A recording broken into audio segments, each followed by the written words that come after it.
우리는 지난 시간에 예수님의 말씀을 통해서 우리가 구하고 찾고 두드려야 할 넓은 의미의 이 삶의 기도가 바로 좁은 문으로 들어가는 삶이라는 사실을 살펴보았습니다. 이 좁은 문은 예수님이 걸어가신 타인을 위해서 자신을 희생하는 십자가의 길을 말합니다. 예수님이 걸어가신 타인을 위한 희생의 좁은 문은 우리의 인생의 선택의 문제가 아니라 바로 우리로 생명으로 인도하는 문이에요. 그래서 반드시 우리가 이 길을 걸어가야 합니다. 반면에 자신을 위한 이기적인 넓은 길은 반드시 멸망의 문으로 우리의 삶을 인도합니다. 사랑하는 성도 여러분, 오늘도 우리 성도들이 나 자신도 살리고 타인마저도 살리는 희생의 좁은 문으로 들어가는 복된 성도들이 되시기를 예수님의 이름으로 간절히 축원을 드립니다. 여러분, 요즘 많은 사람에게 해자되는 말이 바로 메타버스라는 말입니다. 우리가 이제 메타버스로 알고 있는데요.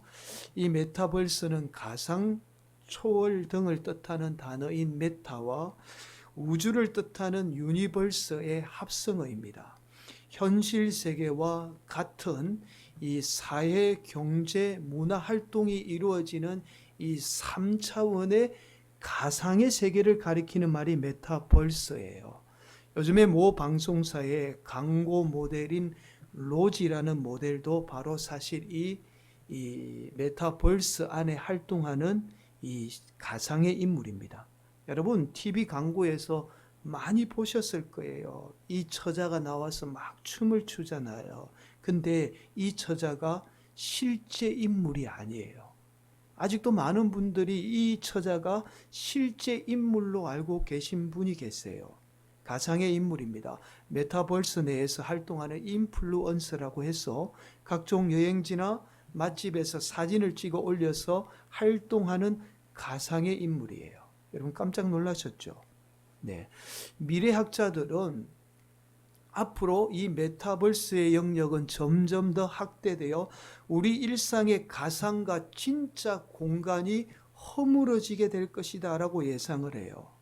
교회도 앞으로 실제로 존재하는 교회보다 이 메타버스 내에 교회 공간이 만들어져서 가상의 목사가 나와서 설교할 날이 머지않았다라고 말합니다. 여러분, 인공지능이죠. AI를 통해서 유명한 목사님의 설교를 입력해서 그 본문만 치게 되면 가상의 목사가 나와서 아주 잘생긴 목사가 나와서 가장 좋은 설교를 하게 된다라는 거예요. 여러분, 이러한 가상의 교회가 생기면 아마도 신앙생활이 편리할 수 있습니다. 교회를 위해서 헌신하지 않아도 되겠죠. 자, 그러나 여러분, 교회의 본질은 관계에 있어요. 목회자와 성도, 그리고 성도와 성도 간의 관계를 통해서 성도는 성장하게 됩니다. 특히 교회는 보이지 않지만 목회자와 성도 간의 영적인 교류가 존재합니다. 이 영적인 교류는 어떤 외적인 것보다 보이지 않는 부분이기 때문에 아무리 인공지능을 가진 AI가 훌륭한 설교를 한다고 해서 이루어지는 게 아니에요. 교회는 우리가 믿는 하나님을 통해서 목회자와 성도들 간의 이 영적 교류가 이루어지는 공간입니다. 이 보이지 않는 영적인 교류를, 이 교류인 본질을 교회가 잃어버리게 되면 교회는 그 가치를 잃어버리게 돼요. 사랑하는 성도 여러분, 오늘도 우리 성도들이 하나님과 그리고 목회자 그리고 성도들 간의 이 영적인 교류를 통해서 건강한 믿음의 성도들이 되시기를 예수님의 이름으로 간절히 축원을 드립니다. 여러분, 오늘 말씀은 산상수훈의 마지막 말씀이에요. 우리 주님이 산에 오르셔서 제자들에게 복에 관해서 말씀하게 됩니다. 자, 이것이 산상수훈이죠. 그런데 맨 마지막으로 우리가 누려야 할 이 복에 관해서 말씀하면서 거짓 선지자에 대해서 말씀해요. 여러분, 우리 인생이 누려야 할 복 가운데 가장 중요한 복이 바로 거짓 선지자를 분별하는 복이에요. 자, 15절 말씀 이렇게 말씀하죠. 거짓 선지자들을 삼가라, 조심하라 라는 말씀이에요. 양의 옷을 입고 너에게 나오나 속에는 노략질하는 일이라. 거짓 선지자들은 양의 옷을 입고 나오지만 실제로 속으로는 노략질하는 일이라고 말씀해요. 그래서 우리가 거짓 선지자에 대해서 쉽게 분별할 수가 없습니다. 그러나 예수님은 저와 여러분에게 이 거짓 선지자가 어떤 존재인지에 대해서 말씀하고 있어요. 20절은 이렇게 말씀합니다. 이러므로 그들의 열매로 그들을 알리라. 거짓 선지자는 열매로 알 수 있다는 거예요. 여러분, 거짓 선지자는 반드시 열매로 드러나게 됩니다. 오늘 말씀은 마치 나무에 비유해서 말씀하죠. 여러분, 만약에 비슷한 나무가 있습니다. 그 나무가 비슷하지만 다른 나무라는 사실을 아는 방법은 바로 열매를 통해서 그 나무가 어떤 나무인지 알게 돼요. 또한 그 나무가 좋은 나무인지 나쁜 나무인지 아는 방법도 바로 열매예요. 여러분, 겉으로 별로 좋아 보이지 않는 나무지만 좋은 열매를 맺는 나무가 있어요. 그 나무는 나쁜 나무가 아니라 오히려 열매로 인해서 좋은 나무인 겁니다. 자, 반면에 여러분, 겉으로 좋아 보이지만 거짓 선지자가 있어요. 그러나 이 거짓 선지자는 그들이 열매 맺는 열매로 그들이 거짓 선지자라는 사실이 반드시 드러나게 됩니다. 여러분, 오늘 본문 말씀에서 예수님은 거짓 선지자가 맺는 열매가 무엇인지 말씀해요. 21절이죠. 나더러 주여 주여 하는 자마다 다 천국에 들어갈 것이 아니요 다만 하늘에 계신 내 아버지의 뜻대로 행하는 자라야 들어가리라. 이 말씀은 열매로 거짓 선지자를 알 수 있는데 그 열매가 바로 그들의 행위라는 사실을 말씀하고 있어요. 여러분, 다시 말씀을 드리면 우리가 거짓 선지자를 분별하는 것이 우리 인생의 가장 큰 복 중에 하나입니다. 자, 그래서 예수님이 우리에게 거짓 선지자를 분별하는 방법을 지금 가르쳐 주고 계신 거예요. 거짓 선지자들은 그들의 열매로 알 수 있습니다. 그 열매가 바로 그들의 행위라는 사실이에요. 자, 거짓 선지자들이 행하는 행위에 대해서 그 행위가 무엇인지, 거짓 선지자를 알 수 있는 행위에 대해서 22절은 이렇게 말씀하죠. 우리 함께 봉독합니다. 그날에 많은 사람이 나더러 이르되 주여 주여 우리가 주의 이름으로 선지자 노릇하며 주의 이름으로 귀신을 쫓아내며 주의 이름으로 많은 권능을 행하지 아니하였나이까 하리니. 여러분, 거짓 선지자의 행위의 특징을 세 가지로 말씀해요. 첫 번째는 선지자 노릇한다라고 말씀해요. 그리고 두 번째는 귀신을 쫓아낸다라고 말합니다. 마지막은 권능을 행한다라고 말씀해요. 그런데 우리는 22절에서 놀라운 사실 하나를 발견하게 됩니다. 바로 공통적으로 나타나는 말씀이 거짓 선지자들이 주의 이름으로 행한다라는 사실이에요. 이 말씀이 중요합니다. 여러분, 이 말씀은 아무리 주의 이름으로 행한다라고 해도 이 세 가지를 행하는 것은 바로 거짓 선지자의 특징이라는 거예요. 아무리 주님의 이름으로 행한다라고 해도 이 세 가지를 행하게 되면 이들은 거짓 선지자라는 말입니다. 거짓 선지자는 반드시 주의 이름으로 이 세 가지를 행하게 돼요. 여러분, 첫 번째 살펴보면 22절에 이렇게 말씀해요. 주의 이름으로 선지자 노릇하며.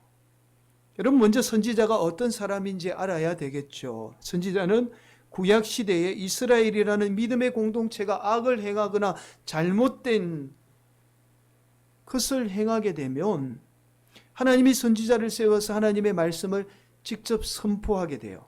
하나님의 말씀을 직접 전하기 위해 세운 사람이 바로 선지자입니다. 이것을 어려운 말로 직접 계시라고 말합니다. 그런데 이 선지자는 세례 요한으로 끝이 나요. 더 이상 하나님이 선지자를 세워서 직접 계시하지 않습니다. 왜냐하면 예수님이 말씀하신 성경 외에 더 이상의 계시가 필요하지 않았던 거죠. 그러나 예수님 당시에도 마찬가지고 오늘날 여전히 자신이 하나님의 말씀을 직접 전하는 선지자 노릇하는 분이 계세요. 여러분, 선지자는 구약으로 끝이 났습니다. 목회자가 선지자 될 수 없어요. 그런데도 마치 자신이 선지자처럼 하나님의 말씀을 전하면서 특히 오늘날 성도들을 이 정치적인 이슈로 선동해서 많은 성도를 미혹에 빠뜨리고 있어요.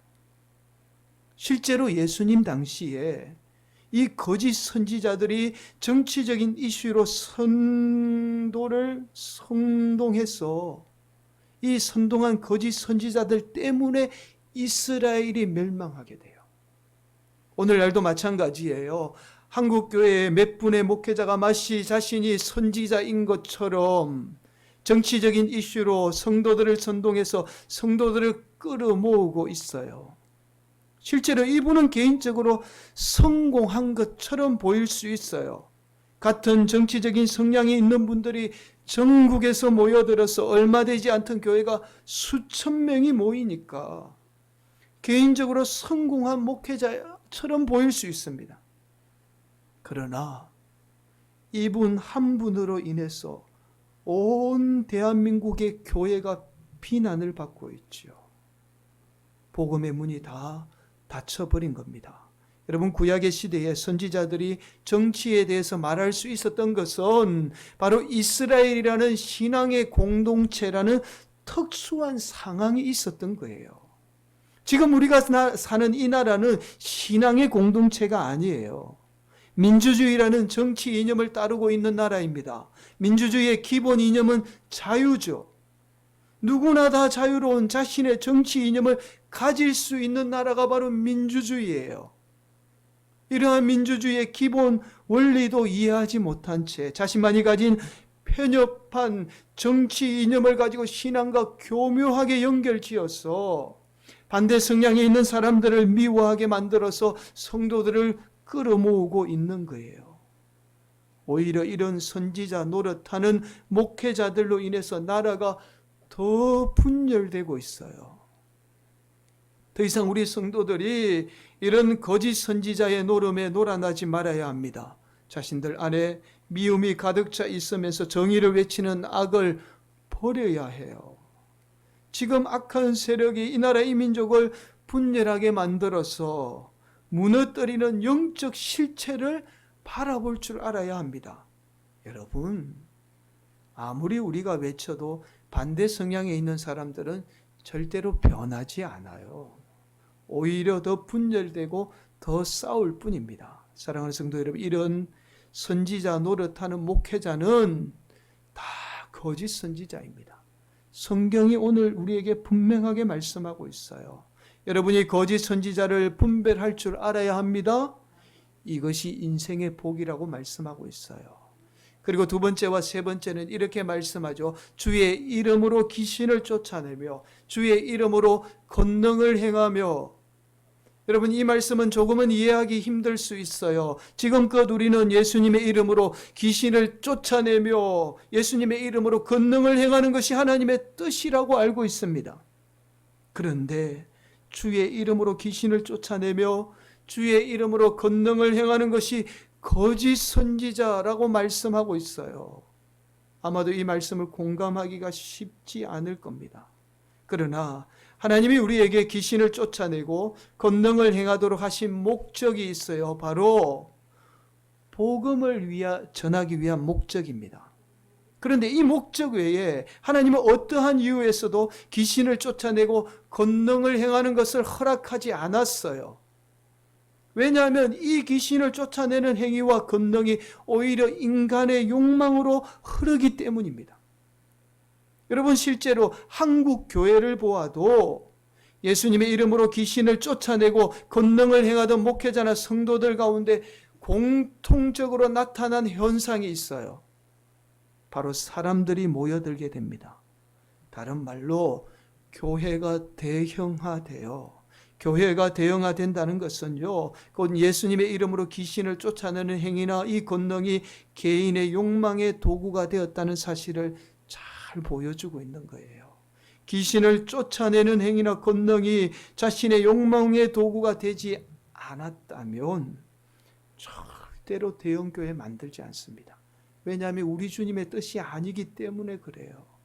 그런데 예수님의 이름으로 귀신을 쫓아내고 권능을 행하면서 교회를 대응하는 거예요.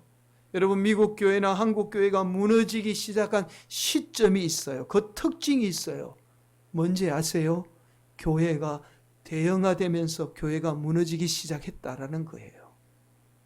한국 교회의 많은 목회자가 예수님의 이름으로 귀신을 쫓아내고 권능을 행한다라고 하면서 교회를 자신의 욕망의 도구로 삼은 겁니다. 그래서 대형교회가 세습하는 거예요. 한국의 대형교회 가운데 세습하지 않은 교회는 반드시 교회에 분쟁이 일어났습니다. 왜냐하면 교회를 대형화하면서 목사의 욕망이 온갖 비리로 드러나면서 분쟁이 일어난 거예요.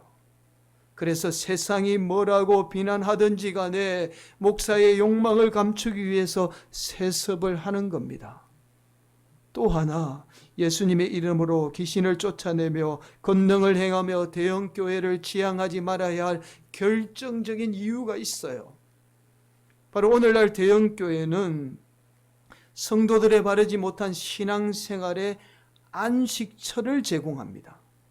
무슨 말씀이죠? 앞서서 서두에서 교회의 본질은 영적인 교류를 이루는 공간이다라는 말씀을 드린 이유가 바로 여기에 있어요. 교회는 목회자와 성도들 한 사람 한 사람과의 관계를 통해서 영적인 성장을 이루는 곳이에요. 외적인 복을 추구하는 곳이 아닙니다.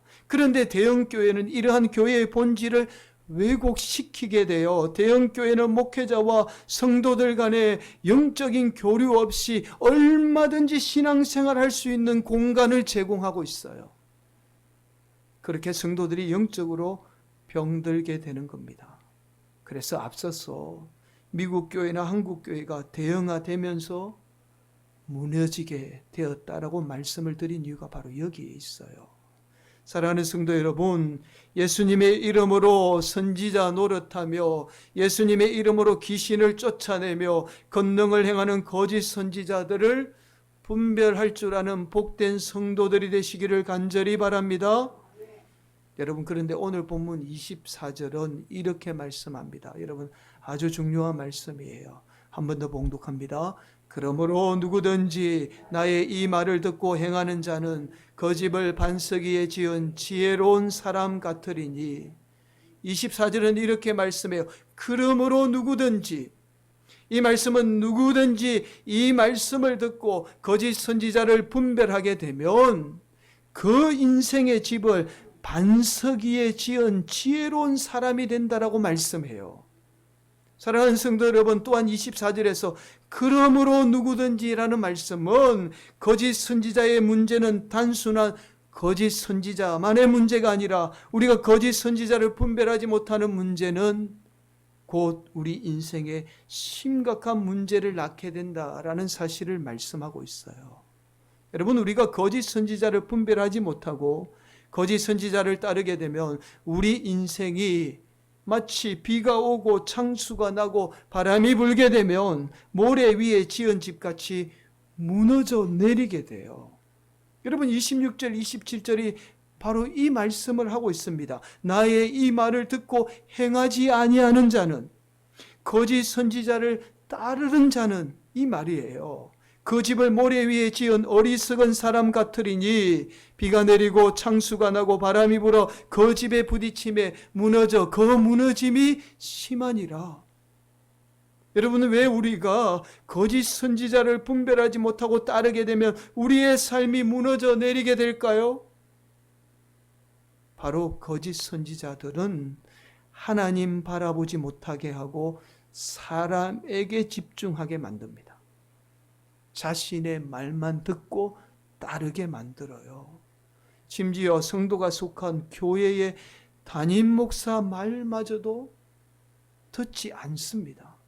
그래서 우리의 신앙이 건강하지 못하기 때문에 우리 인생의 어려움인 비가 오고 창수가 나고 바람이 불게 되면 쉽게 무너지게 되는 거예요. 여러분, 이 사실을 잘 보여주는 사건 하나가 있습니다. 바로 짐 존스 목사가 이끌던 인민사원 사건이에요. 여러분, 짐 존스 목사는 당시 정치적인 이슈인 이 인종차별 문제를 가지고 자신에게 주어진 탁월한 설교와 능력으로 한때 5만 명이 모이는 교회를 세우게 돼요. 여러분, 5만 명이라는 어마어마한 숫자의 교회를 세운 겁니다.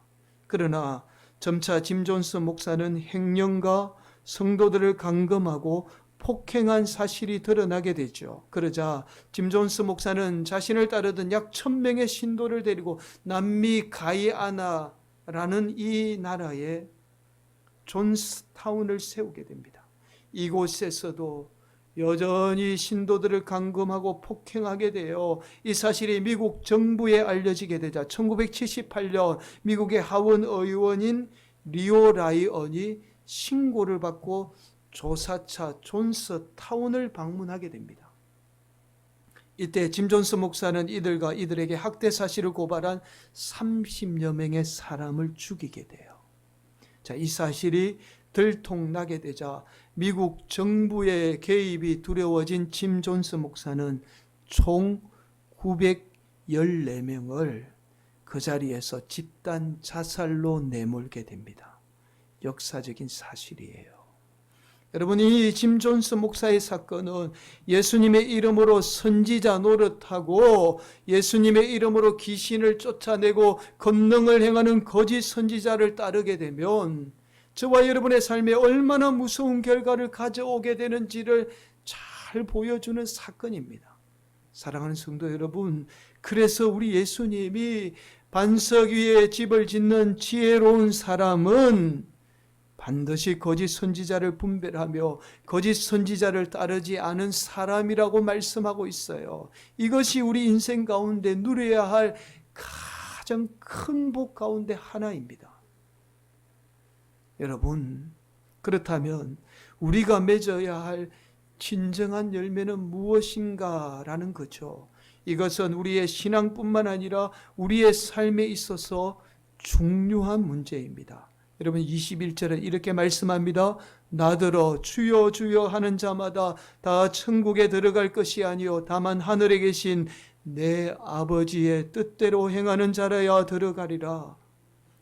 우리가 맺어야 할 진정한 열매는 아버지의 뜻대로 행하는 것이다 라고 말씀해요. 여기에서 아버지의 뜻대로 행하는 것이 무슨 말씀일까요?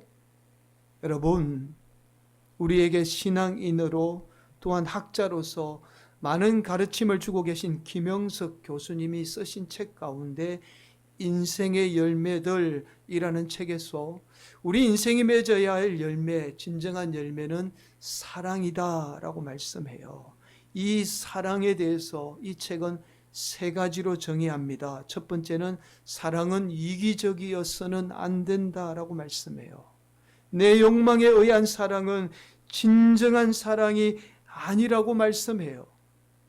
둘째는 진정한 사랑은 내 소유나 나 자신보다 더 귀한 것을 위하는 것이 사랑이다라고 말씀해요. 내가 가진 것보다 나 자신보다 더 귀하게 여기는 것이, 타인을 더 귀하게 여기는 것이 진정한 사랑이라고 말해요.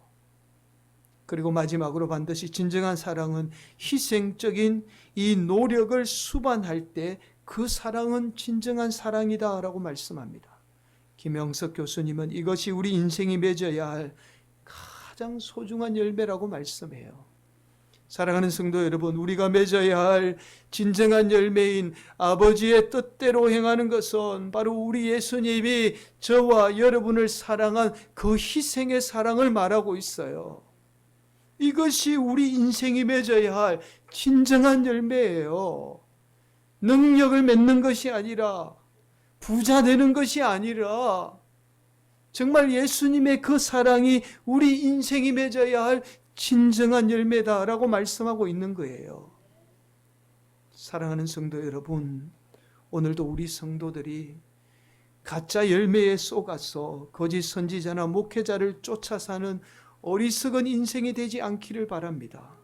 우리 인생의 진짜 열매인 예수님의 사랑의 열매를 맺게 되면 우리 인생 가운데 비가 오고 창수가 나고 바람이 불어도 오히려 우리 인생은 더욱더 든든히 세워져 나가게 돼요. 이것이 바로 그 집을 반석 위에 세운 지혜로운 성도의 모습입니다. 반면에 주의 이름으로 선지자 노릇하고 주의 이름으로 귀신을 쫓아내며 권능을 행하는 가짜 열매를 쫓아 살게 되면 우리 인생에 비가 오고 창수가 나고 바람이 불면 그 인생은 한순간에 무너지는 그 집을 모래 위에 짓는 어리석은 인생이 되고 맙니다. 사랑하는 성도 여러분, 오늘도 우리 성도들이 진짜 열매를 분별하는 그 믿음이 있기를 소망합니다. 그래서 진짜 열매인 예수님의 사랑의 열매를 맺는 복된 성도들이 되시기를 예수님의 이름으로 간절히 축원을 드리겠습니다.